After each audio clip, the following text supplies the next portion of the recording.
Aujourd'hui, nous allons parler de comment brûler le gras du ventre le plus rapidement possible. Cette vidéo est pour les débutants. Je vais donc vous montrer des bases sur comment le faire. Il y a également des détails très importants que vous devez savoir. Il y a 5 conseils vitaux et pratiques que vous ne trouvez pas dans des livres. Je ne les ai découverts que par ma propre expérience en travaillant avec plusieurs personnes sur plusieurs années.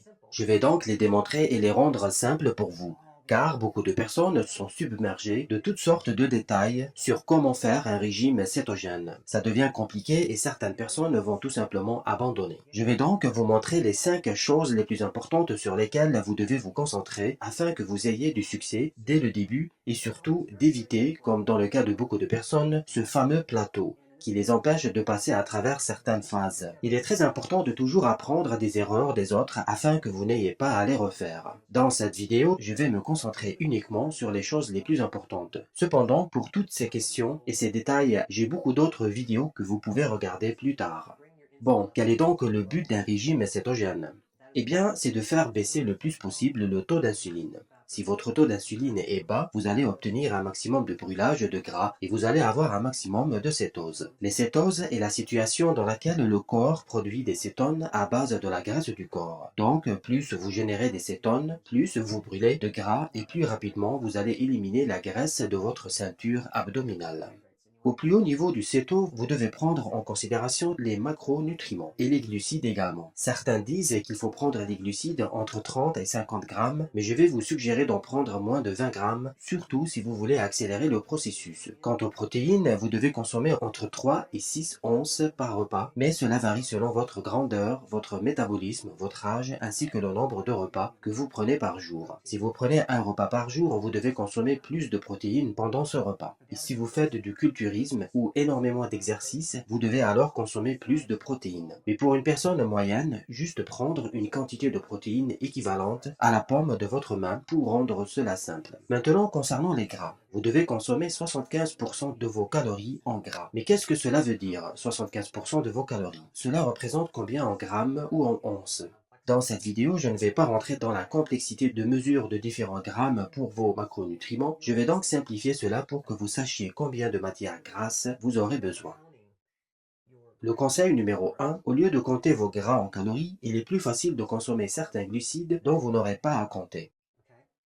Et pour cela, j'ai nommé les légumes verts feuillus, tels que la salade, car elle contient essentiellement des fibres et elle ne déclenche pratiquement pas d'insuline, car les fibres est le seul glucide qui ne déclenche pas d'insuline.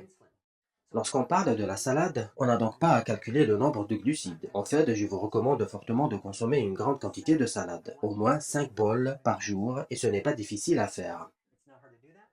Une petite combine pour faciliter la consommation de la salade.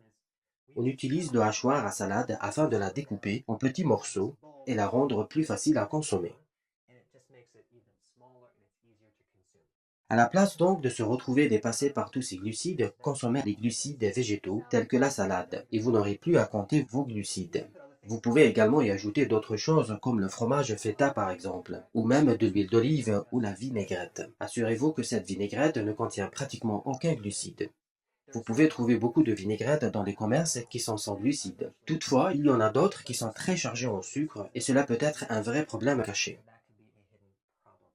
Pourquoi alors devons-nous consommer toute cette quantité de salade? Eh bien, l'objectif du régime cétogène est d'avoir un taux bas en glucides. Il ne met donc pas l'accent sur l'apport en nutriments. Le type de céto que je recommande toujours est la version saine des cétoses, pour ne pas seulement réduire l'insuline, mais également augmenter l'apport aux nutriments afin que vous soyez en bonne santé. Il y a un grand bienfait du fait de réduire les glucides, mais également un grand bienfait dans un repas dense en nutriments. Et la salade contient beaucoup de potassium, beaucoup de magnésium, ainsi que beaucoup de vitamine C.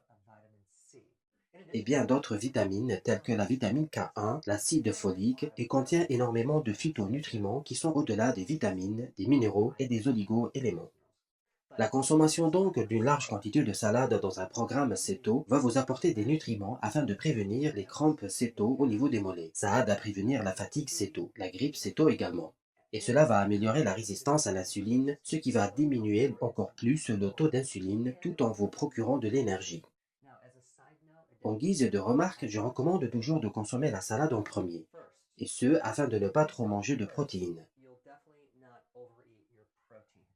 Et si vous mangez les protéines au début de votre repas, ensuite les salades, j'ai remarqué que beaucoup de personnes ne peuvent pas manger trop de salades dans ce cas-là.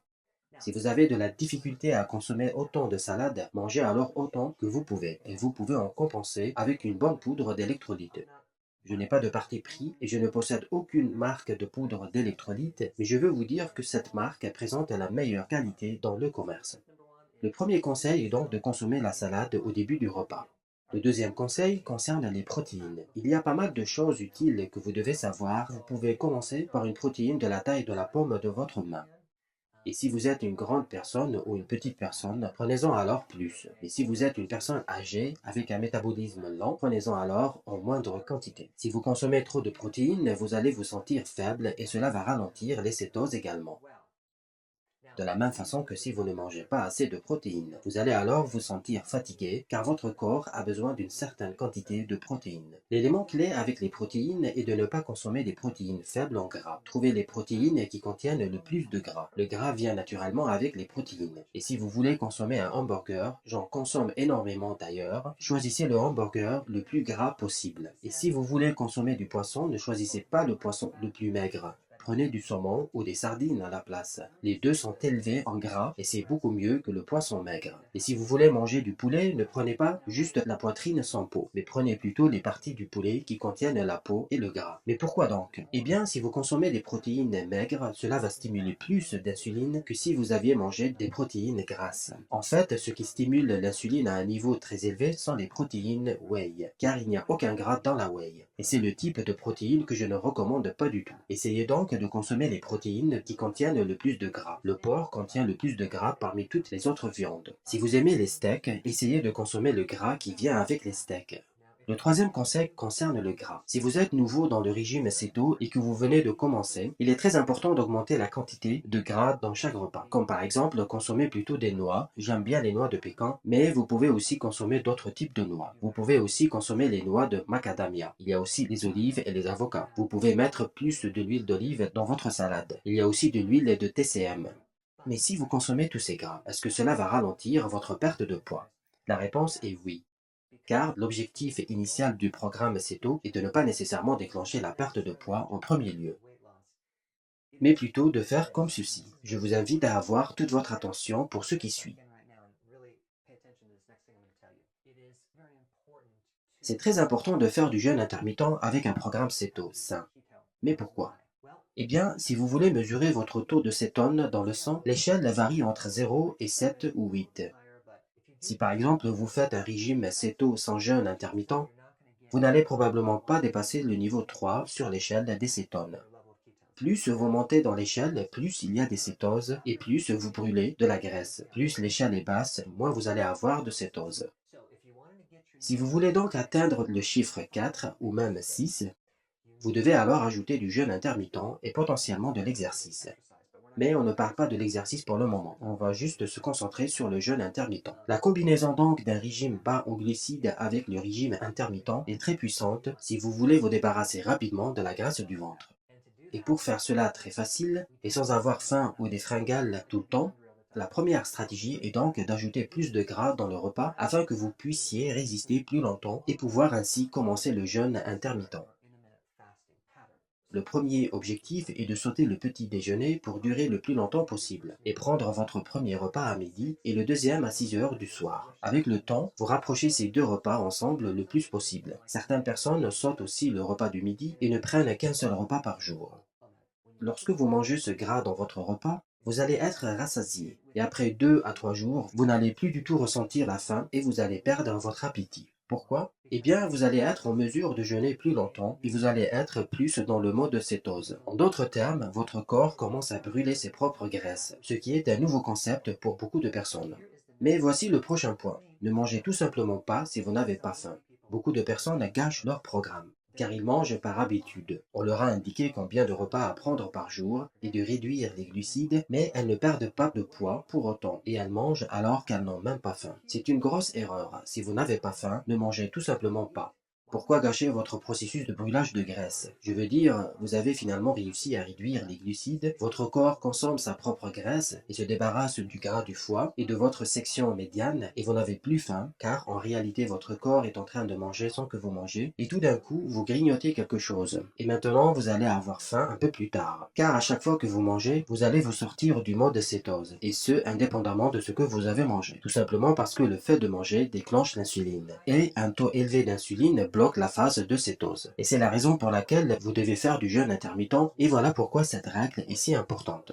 Aussitôt que vous commencez à rentrer dans cette phase d'adaptation dans laquelle vous brûlez vos propres graisses et vous n'avez plus faim, ainsi dans votre prochain repas, vous commencez alors à réduire la quantité de gras en réduisant l'huile de TCM et ses noix supplémentaires. Mais pourquoi devrait-on faire cela? Eh bien, cela s'applique plus spécifiquement si vous avez un métabolisme lent. Si le corps a le choix entre les gras alimentaires ou sa propre graisse, il va choisir d'utiliser le gras alimentaire avant sa propre graisse. Mais ce qu'on veut dire ici est de brûler vos propres graisses du ventre et c'est la raison pour laquelle vous ne devez pas manger trop de gras en plein milieu de ce programme. Au tout début de la phase de cétose, oui, vous devez augmenter le gras alimentaire, ainsi qu'à la fin de cette phase, une fois que vous avez atteint votre objectif, mais pas au milieu, pendant que vous êtes en mode brûlage de graisse. Vous perdez votre appétit et vous n'avez plus envie de fringales et tout va bien. Vous n'avez donc pas besoin d'ajouter du gras supplémentaire dans votre alimentation, mais uniquement le gras qui vient normalement avec les protéines. C'est sûr, vous ne devez pas couper tous les gras, mais juste ne pas manger du gras supplémentaire à moins que vous ayez un métabolisme rapide. Pendant le jeûne intermittent et la cétose, c'est très important d'ajouter tous les nutriments dont vous avez besoin afin de prévenir une déficience nutritionnelle, car vous ne mangez plus vos 3 repas par jour avec tous ces grignotages. Si vous mangez 2 ou un seul repas par jour, c'est un peu plus difficile d'avoir tous ces nutriments. Et le fait que vous êtes sur la cétose, vous êtes en train de brûler différents nutriments. Votre besoin en certains nutriments est plus important que ce qu'il était auparavant. Vous allez donc avoir besoin de plus de vitamine B et d'électrolytes.